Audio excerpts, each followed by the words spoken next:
malaki datu damar sana ana belu macam telo benamiti malaki datu ekana na jamira danao nene benamiti malaki datu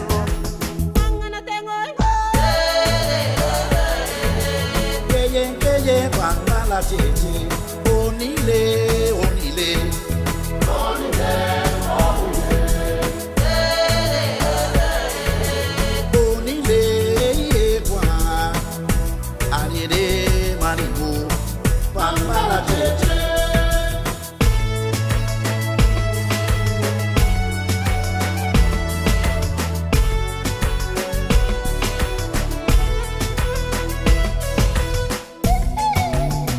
Baka buwana nikumisha pangihaba benamiti malaki datu damar sana ana belu macam telo benamiti malaki datu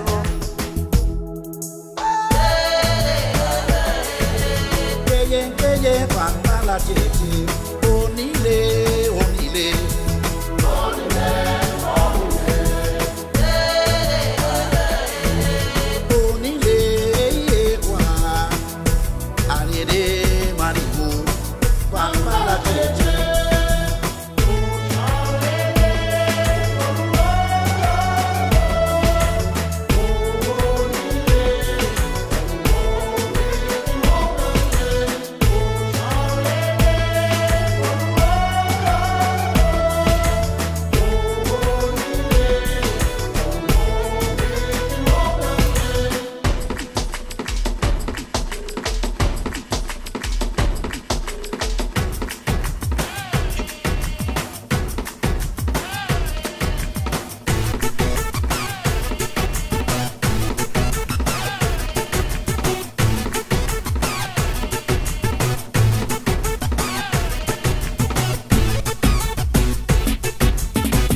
benamiti malaki datu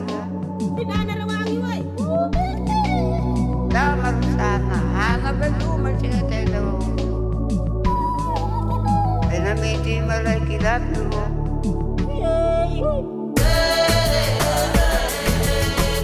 Keye panga la tete, onile, onile, onile,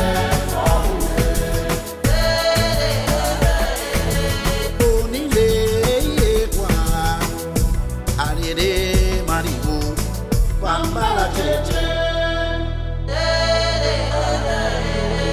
Keye panga la tete, onile, onile, onile, onile.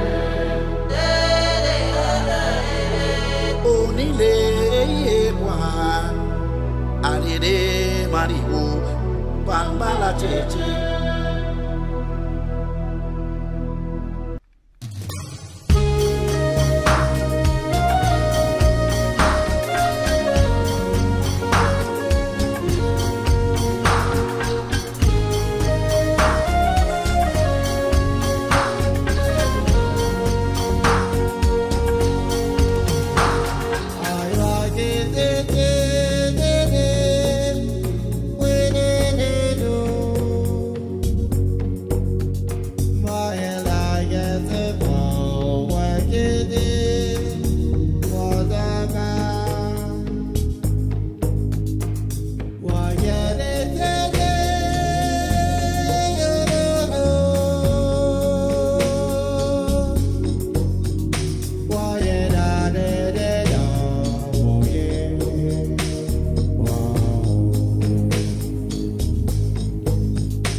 kanale